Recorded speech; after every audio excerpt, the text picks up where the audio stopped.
जीवन में बदलाव कौन नहीं चाहता? कौन नहीं चाहता कि वह जीवन में सफलता प्राप्त करे, उसका जीवन सुखमय हो। लेकिन ये होता कैसे है? कैसे आता है बदलाव जीवन में?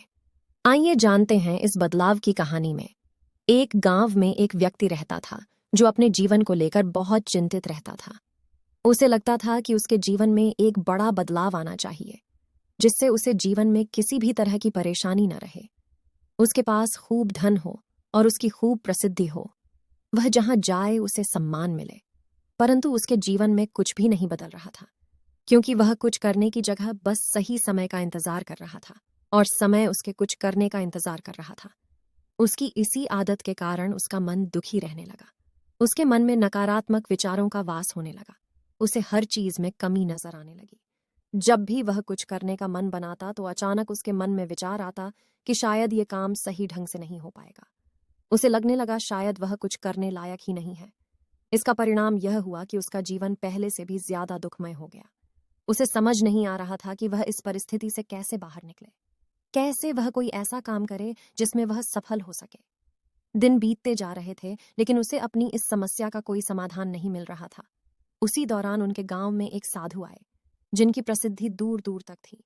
सब ऐसा कहते थे कि उनके पास हर समस्या का हल मिल जाता है। जब उस व्यक्ति ने यह सुना कि साधु उनके गांव में आए हैं, तो वह बिना कुछ सोचे समझे अपनी समस्या लेकर तुरंत उनसे मिलने चला गया। साधु को प्रणाम कर उसने अपनी समस्या बताई। उसने बताया कि वह अपने जीवन में बदलाव चाहता है, परंतु उसे कोई सही राह नहीं मिल रही।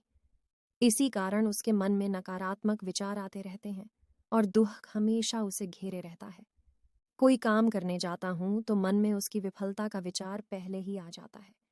बताइए, मैं ऐसा क्या करूं कि एक सुखद जीवन जी सकूं?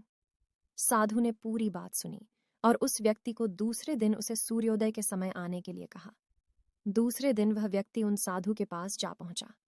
साधु पाठ पूजा के बाद सैर के लिए निकलने वाले थे। उन्होंने उस व्यक्ति को साथ चलने के लिए कहा। चलते चलते वे एक खेतों के पास पहुंचे। गेहूं की फसल की तरफ इशारा करते हुए साधु ने पूछा, क्या तुम बता सकते हो इस खेत में यह फसल कैसे उगी होगी? जी, पहले खेत को जोता गया होगा, फिर उसमें बीज डाला गया होगा, उसके बाद समय समय पर पानी दिया गया होगा, तभी ये फसल उगी होगी। उस व्यक्ति ने पूरी प्रक्रिया बताते हुए उत्तर दिया। थोड़ा आगे और चलने पर उन्होंने देखा कि एक खेत में घास ही घास थी। एक बार फिर साधु ने उस व्यक्ति से पूछा, क्या तुम बता सकते हो इस खेत में यह घास किसने उगाई होगी? महाराज, घास कौन उगाता है? ये तो अपने आप उग जाती है। जब खेत में किसी और चीज का बीज नहीं डाला जाएगा तो घास ही उगेगी। उस व्यक्ति ने एक बार फिर से साधु के प्रश्न का उत्तर दिया।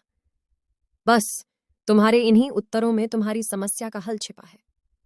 साधु ने उस व्यक्ति को समझाना शुरू किया। मानव मन भी एक खेत की तरह ही होता है। इसमें तुम जो भी बीज डालोगे, तुम्हें वही फसल मिलेगी।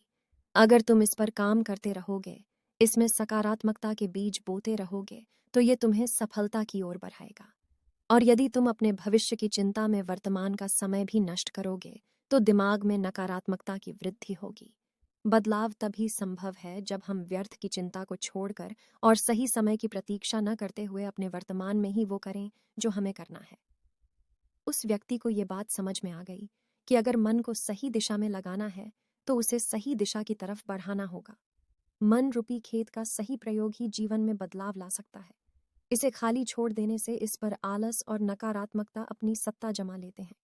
मन के कहे पर मत चलिए, बल्कि मन को अपने कहने पर चलाइए। एक बड़ी इमारत बनने की शुरुआत भी एक ईंट रखने से ही होती है, और उस ईंट की तरह अपनी छोटी छोटी कोशिशों को जोड़कर आप एक बड़ा मुकाम हासिल कर सकते हैं। जरूरत है तो बस एक शुरुआत की। दोस्तों, मुझे ऐसा लगता है ये बदलाव की कहानी कई लोगों के जीवन से मिलती जुलती है। हम में से कई लोग ऐसे होते हैं जो आज का काम कल पर, या यूं कहें हमेशा के लिए टालते रहते हैं। इसके साथ ही शिकायत भी करते रहते हैं कि न जाने कब हमें सफलता मिलेगी। यदि आपके साथ भी ऐसा ही होता है तो हमें कमेंट बॉक्स के जरिए अपने विचार जरूर बताएं। और ऐसी कहानियों के लिए हमारे चैनल हिंदी कहानी AI को सब्सक्राइब करना ना भूलें। धन्यवाद।